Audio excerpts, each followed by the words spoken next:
ഇന്ത്യയുടെ സൗഹൃദ രാജ്യമായ ഇറാനെതിരായി കഴിഞ്ഞ ഫെബ്രുവരി 28 ഉണ്ടായ ഇസ്രയേലിൻ്റെയും അമേരിക്കയുടെയും ആക്രമണം ചരിത്രത്തിലില്ലാത്ത ദുരന്തമാണ് ഇറാന് നൽകിയത്. ആ വിഷയത്തിൽ വേണ്ട സമയത്ത് ഇന്ത്യൻ സർക്കാർ പ്രതികരിക്കുന്നില്ല എന്ന വിഷയം ഉന്നയിച്ചുകൊണ്ട് രാജ്യത്തിൻ്റെ പ്രതിപക്ഷ പാർട്ടികൾ ഉയർത്തിയ ഗൗരവതരമായ വിമർശനം ഏറ്റവും അവസാനം കേന്ദ്ര സർക്കാരിന് അംഗീകരിക്കേണ്ടി വന്നു. അതുകൊണ്ടാണ് 6 ദിവസത്തിന് ശേഷമാണെങ്കിൽ പോലും ഇറാനെതിരെ അമേരിക്കയും ഇസ്രയേലും നടത്തിയ ആക്രമണത്തെ അപലപിക്കുവാൻ ഇന്ത്യൻ സർക്കാർ തയ്യാറായത്. വൈകിയുണ്ടായ ആ വിവേകത്തെ നമുക്ക് അംഗീകരിക്കുകയും വേണം. നോക്കൂ, ഇറാൻ എന്ന രാജ്യം എത്രമാത്രം ഇന്ത്യയുമായി സൗഹൃദം പങ്കുവെച്ചു വന്ന രാജ്യമാണ് എന്ന് ചരിത്രം നമ്മളെ പഠിപ്പിക്കുന്നുണ്ട്. പാകിസ്ഥാൻ കാശ്മീർ വിഷയത്തിൽ എടുക്കുന്ന പല അനാരോഗ്യകരമായ സമീപനങ്ങൾക്കും ഇന്ന് UAE ഉൾപ്പെടുന്ന രാജ്യങ്ങൾ പൂർണ്ണ പിന്തുണ നൽകിയ സമയങ്ങളിൽ ഇന്ത്യക്ക് അനുകൂലമായ സമീപനം എടുത്ത ചരിത്രമാണ് ഇറാൻ ഉണ്ടായിരുന്നത്.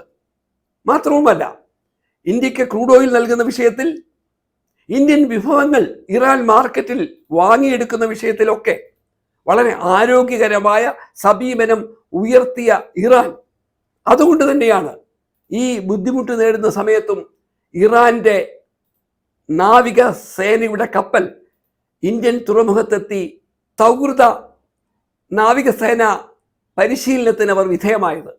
അത്തരമൊരു കപ്പൽ, ഐറിസ് ദേന എന്ന കപ്പൽ വിശാഖപട്ടണത്ത് നിന്ന് തിരിച്ച് ഇറാനിലേക്ക് പോകുന്നു. ആ കപ്പൽ ഇന്ത്യൻ അതിർത്തി വിട്ട് ശ്രീലങ്കയും കടന്ന് ബംഗാൾ ഉൾക്കടലിലൂടെ പോകുമ്പോഴാണ് ആ കപ്പലിനെ ആക്രമിക്കാൻ യുദ്ധക്കൊതിയന്മാർ തയ്യാറായത്. ആ ദുരന്തമുണ്ടായപ്പോൾ ആ കപ്പലിലെ ആളുകളെ രക്ഷിക്കാൻ ശ്രീലങ്കൻ പട്ടാളം കാണിച്ച താല്പര്യം ഇന്ന് ലോകം വളരെ സന്തോഷത്തോടെയാണ് കേൾക്കുന്നത്. മറ്റ് 2 കപ്പലുകളിൽ ഒരു കപ്പലിന് ശ്രീലങ്ക പൂർണ്ണമായ സംരക്ഷണം നൽകുന്നു. നമ്മളെ സംബന്ധിച്ചിടത്തോളം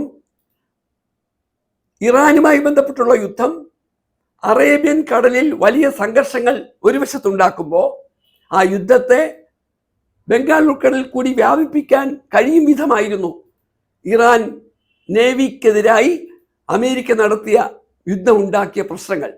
അങ്ങനെ ബംഗാൾ ഉൾക്കടലിൽ കൂടി ഈ യുദ്ധം വ്യാപിക്കുകയാണെങ്കിൽ സ്വാഭാവികമായി ഹോർമുസ് കടലിടുക്ക് പോലെ തന്നെ മലാക്ക കടലിടുക്കും ബാബൽ എൽ മന്ദബ് എന്ന കടലിടുക്കുമൊക്കെ സംഘർഷഭൂമിയാവുകയും പൂർണ്ണമായും ഇന്ത്യ ഉൾപ്പെടുന്ന രാജ്യങ്ങൾക്കുള്ള വിഭവങ്ങൾ കടലിലൂടെ ലഭിക്കാൻ പ്രതിസന്ധി ഉണ്ടാകുകയും ചെയ്യും. ചുരുക്കത്തിൽ നമ്മുടെ രാജ്യം ഇറാനെതിരായി വലിയൊരു ആക്രമണം മറ്റ് 2 രാജ്യങ്ങൾ നടത്തുമ്പോൾ ആ സമയത്ത് പ്രതികരിക്കാൻ മടിച്ചു നിന്നത് ഒരുപക്ഷെ ഇസ്രയേലിനോടുള്ള നമ്മുടെ രാജ്യത്തെ ഭരണാധിപന്മാർ പുതുതായി ഉണ്ടാക്കിയുള്ള ചില ധാരണയുടെ ഭാഗമാണ് എന്ന് സംശയം ശക്തമാകുന്നു. നമ്മുടെ പ്രധാനമന്ത്രി ഏറ്റവും അവസാനം ഇസ്രയേൽ സന്ദർശനത്തിന് ശേഷം അദ്ദേഹം നടത്തിയ ചില പ്രസ്താവനകൾ ഇസ്രയേലിനെ വാനോളം പുകഴ്ത്തുന്നതായിരുന്നു. ചരിത്രത്തിൽ ഇസ്രയേലിനെ യുദ്ധക്കൊതിയന്മാരുടെ നാടായി ലോകം വിലയിരുത്തിക്കൊണ്ടിരിക്കുമ്പോഴാണ് സമാധാനത്തിൻ്റെ ജനാധിപത്യ സംവിധാനത്തിൻ്റെ പ്രതീകമായ ഇന്ത്യൻ ഭരണാധിപന്മാർ ഇസ്രയേലിനെ ന്യായീകരിക്കാൻ മടിക്കാതിരുന്നത്.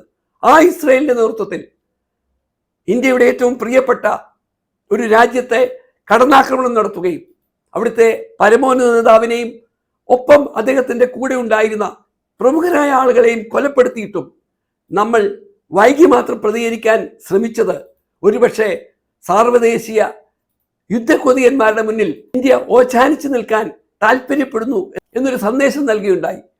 എന്നാൽ ഇന്ത്യയുടെ പ്രതിപക്ഷം ഈ വിഷയത്തെ ഗൗരവതരമായ വിമർശനത്തിന് വിധേയമാക്കുമ്പോൾ ആ വിമർശനത്തെ മനസ്സിലാക്കിക്കൊണ്ട് ഇറാനെതിരായുള്ള ആക്രമണത്തെ അപലപിക്കുവാൻ ഇന്ത്യ വൈകിയാണെങ്കിലും താല്പര്യം കാണിച്ചതിനെ നമുക്ക് ശ്ലാഘിക്കാം.